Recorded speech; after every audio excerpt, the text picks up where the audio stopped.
Hey there, welcome to Ask TJ About Marketing. I'm your host, Terry Johnson from Terry Johnson Online. I'm a marketing specialist and I have several years' experience in marketing research, marketing strategy, and advertising. So, we're here today to talk about basic marketing questions that you may have, and you want to get that information because you want to grow your business or your brand online, on social media. Everybody's doing that right now. So you may have some marketing questions that you need answers to. So this is the place where you'll get those answers. So let's get right into today's question. Are you ready? Here it is.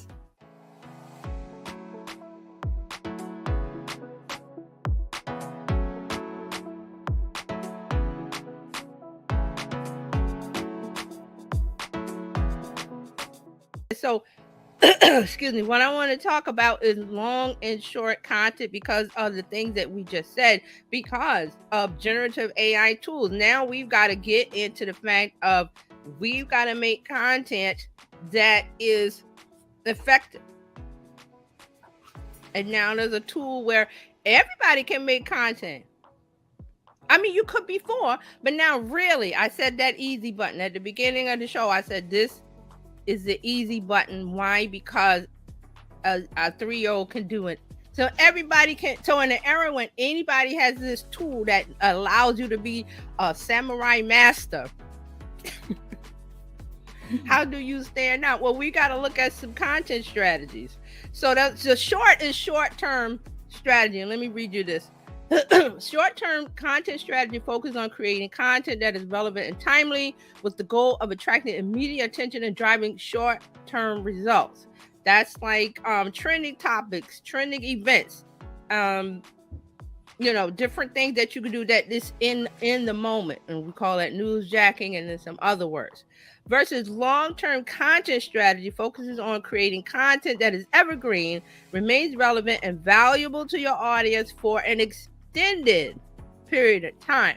That's in-depth guides, tutorials, thought leadership pieces, videos that are about a topic that is evergreen. That there's an example. I was listening to the guy from Think Media, and he said answer specific questions, and he said there's a video that's like 11 years old on YouTube, and the person was like how to hammer a nail. It was something real simple, but It was made 11 years ago. The thing is still cranking up. Right, bringing people to the channel, answering questions because it answers the question. But this is the question that doesn't change. So you want to think about that. So short term versus long term. Now, one is not better than the other. You need both of them. Short term will bring people in quickly, but they may stay for the long content that you have. Right. That's why on YouTube they have shorts. The shorts brings people into the long. Why is that? You don't know the length before you click on it. Exactly. How do I get people to click on my piece of content? How do I get the attract? It's the headline. Right. The headline doesn't say, okay, here's how to create effective content and it's 5,000 words. You wouldn't click on that. You click on the one that's attractive, engaging, gets the attention, and then you're writing content that you're the resource. You know what you're talking about. You're the expert. But in the world, you could be an expert because you have X amount of experience in that industry. You know when you open your mouth, people know you know what you're talking about. So your conversation, the things you talk about need to match up for it to be trusted. Right. And see, this is another thing. Some people don't want to do that. They don't want to write blog posts of 5,000 words. They don't want to do a live. They don't want to, but that's how you look at what ChatGPT is doing. It's getting all the content that's ever been created since the internet was created. So if you haven't been creating content, it's not going to know you. Right. But you want people to buy from you. Just now, because you put up, I use ChatGPT to make a course. So but I don't know you. I don't know you. I don't know if you know what you talk about. I don't know if you can make sense. You haven't shown me. You haven't proved it to me. No, like, trust. It's not going away. This is why we have to look at strategy all the time. We have to refine it. It has to be something, and I always say you don't have to, make a pitch deck that you're going to the bank for a loan, or an elaborate plan, paper and pencil. Write down your goal. What do I want? Then you say, how do I get there? You can use your phone. There's tons of tools. What do I want? How do I get there? That's it. Once you have those things, because we have ChatGPT and generative AI tools, you can go to those tools and say, flesh this out. Finish this thought. Give me more. And it does. I'm not saying it's correct, but you're the expert. So hey, I never thought to put it that way. I got the knowledge here, but I never thought to write it that way. I never thought to combine those words that way. And then you take it and you say, hey, I'm going to go through with my little red pen. Remember that little you go to school and teacher got a red pen on your essay? Yeah, just make it yours. If you're making content that's long-term, long-form, long-term strategy, like evergreen stuff, questions that people always have, they're always going to have, no matter the tool. They had the questions before social media. How were they answered? Telephone or some other way. But now that we have social media, they're answered online. You want to be the one answering the specific questions. Answer specific questions. And you do that in the form that is, one, that you feel comfortable in, and two, that your target audience, the people that are most receptive to that message, might be hanging out. And it doesn't mean every platform. If you're in a woman-centered area, wellness, fashion, hair, you might want to be on Pinterest instead of Instagram. Or you might want to do both. Or you might want to do more Pinterest and a little bit less Instagram. It depends. How do you know? There's something called analytics. Every platform has it. It tells you not instantly, but it tells you, and it will compare. YouTube has the best analytics. Like they go really deep. But do. You can see what piece of content works. And you go, well, why do I need that? So you know what works. Right. You're supposed to know what's happening with your marketing. Because if you had hired a marketing company, they would have to show you the stats. They would have to tell you. Yes, you get reports. Yes, but because we are doing it ourselves, DIY, we need to utilize the tools that the platforms have so that we can make intelligent decisions. Right. So you've got to do this. This is why content is the thing is going to. Okay, how do I stand out? How do I be seen? Now we've got ChatGPT and everybody and their mama is making good content. They think. But there's still rules and practices, business rules and practices, marketing rules and practices that will apply no matter what tool shows up. See, that foundation never changes. Once you get the understanding of the foundation, doesn't matter what tool they throw at you. So that's what I'm saying. Don't get upset over this ChatGPT. More fish in the water. It's more fish in the ocean now. That's all. Now we got to go, okay, we really got to stand out now, and there's ways to do it. And all that will be based on your creativity, how you brand yourself. You'll still talk, but you'll do something different. If they're doing red, you're going to do blue. Right. Okay, is everybody with me? Because I want you to understand. I feel like I'm over talking about this ChatGPT, but it's only because I've gotten deep into it. Yes, you can put it in and ask it, make me a course on, but you can do that. But does it have soul? Does it have engagement properties? Will it reach the right people? That's to come.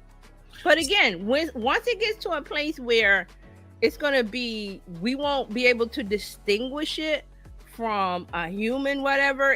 There's still going to be something to make us stand out as business owners. So I'm telling you, don't worry. I'm here to alleviate your fears. I think it will work because in my industry, there are data, there are certain things that doesn't change. Like there are things that you have to do to buy a house, to get ready to buy a house. They don't change. But the way that I say it is different. Yes. And I have to put my spin on those same basic pieces of information. Yes. And see that, I'm glad you brought that up, because see, this brings up always another thing I like to talk about is why people buy. I love to, I'm reading business psychology books. There's Robert Cialdini, I get his name mixed up. It's The Psychology of Influence, I think it is. He's written like, he's on like maybe the 5th version of it. He wrote it a while back, but it's like why people buy, the psychology of the human mind, what drives them. When you know that, that's an extra edge. That's an extra edge. You know, we there's also a level of mastery we have. So that's what I'm saying. If you have that level of mastery as a copywriter and you're afraid of ChatGPT, don't be, because, and I think I brought this up last week, that especially with the AI that creates the graphics, you tried it, right? And the eyes it looks like Picasso or something, or Salvador Dali and things. It was weird. I was like, okay, yes, I cannot use that. And people think, look at my baby, isn't it great? I'm like, that thing is weird and ugly and scary. And this is the thing with content. You're trying to make it perfect for social media. This is not college. This is not school where you have the essay and you have the grammar, this and the Oxford comma. Social media. Right. You want to write conversationally, because you're having a conversation.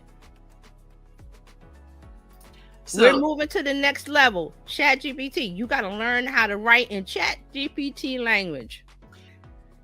That is a skill, to know what to put in, and to different ones, because different platforms give you different things. If you use Midjourney, you'll get something different. If you use DALL-E 2, you get something different. If you use Stable Diffusion or something, you'll get something different, because it's based on different, and there's different types. There's like, there was a drop down list of like, what style? I'm like, what style? There's different based on the language. Let me give you, back to this long versus short, let me give you some benefits. Just a quick list. Long-term content strategy provides sustainable results. That means you'll have sustainable. That means it'll be there.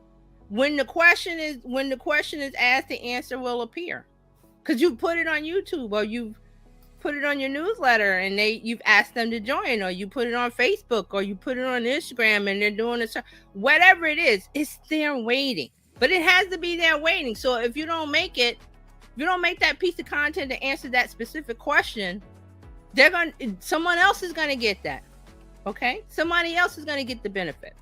Another one, long-term content strategy builds authority and trust. We talked about that it helps you with connected to your audience, that evergreen information, because you're showing your expertise. You're showing what you're talking about when you open your mouth and start talking, or you do a podcast, or you write a blog post. Like Mark was saying, the 5,000 words, that's a lot of words, but you can decide how long you want your blog post to be. But what you're doing is you're building that following, whether it's people that read your newsletter, your blog post, they're listening to your podcast, because you're releasing it at a certain day and time every week, if you're doing weekly or bi-monthly, whatever you're doing.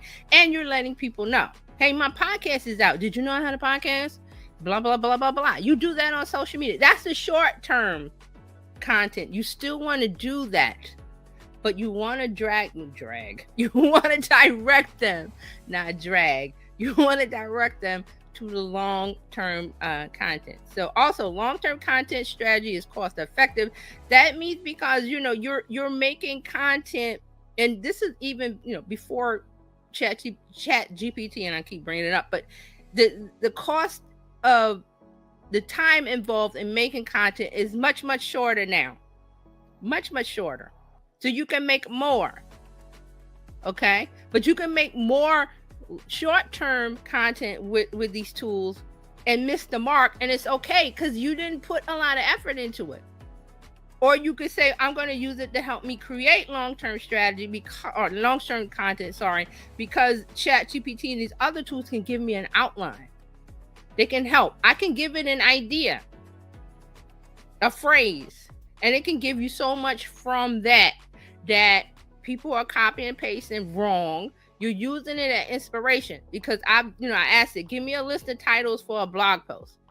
I like half of one, I like half of the other. And I was like, okay, I'll take that and put it together. So did ChatGPT write that, or did I write that? It helped me. Same thing with, before we had computers, we had to use a typewriter. And you had to write your essay, your term paper, your dissertation, whatever. You had to write it long form and then mess up, and it had those pens with the eraser, and then the paper would, remember that? Then the typewriter came and was like, oh. Then the computer came. I can speak into the computer and it's going to write what I say. So now we're give it commands. So what you're saying is the ChatGPT and all of them, they're just tools, because it still requires me. Yes, to make it work. Where's the human? We're not there where it doesn't need the human. It's sitting there waiting until you give it a command. If you don't give it a command, it's silent. Just like with the voice things that I have here. Once I give it a command, she wakes up and answers my question. So, I mean, I don't know how many. I want you to get it. I know a lot of people don't get it. So I'm going to wrap this up with just a takeaway. So you want to have short-term content. You want to have a strategy for that. And that means stories. If you want to think of short-term content, stories on Instagram, stories in YouTube, little bits and bites of something in whatever app you're in. Pinterest even has it called idea pins, but at least Pinterest is a good example, because when you create an idea pin or a pin, it leads to your blog post. It leads to your Instagram post. It leads to your Facebook page. It leads to your YouTube channel or a specific video. It can lead to your podcast page or a specific podcast, depending on, okay, I want people to see this podcast episode because I talked about XYZ.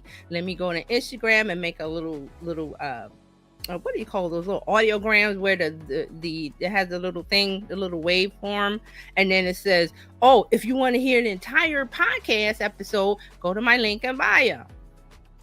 I don't know how else we can put this. So you want to think about, you building a foundation for your brand success that can provide sustainable results, build authority and trust, and you want to build that community. Now, I hope this discussion that we had today about today's marketing question helps you in some way to better understand marketing strategy, and those things you need to do to grow a business or brand online with social media today. So these questions are designed to give you some basic information. So if you have additional questions, or you need a little bit more clarification, or you need some, you're not really sure, reach out to me, Terry Johnson Online, at terryjohnsononline.com, or go to your favorite social media platform and find me. Just search for Terry Johnson Online, and I'm on all the major platforms. So just reach out, give me a message, and let me know what questions you have, and I will try to answer them. Okay, so I look forward to hearing from you, and I will see you next time.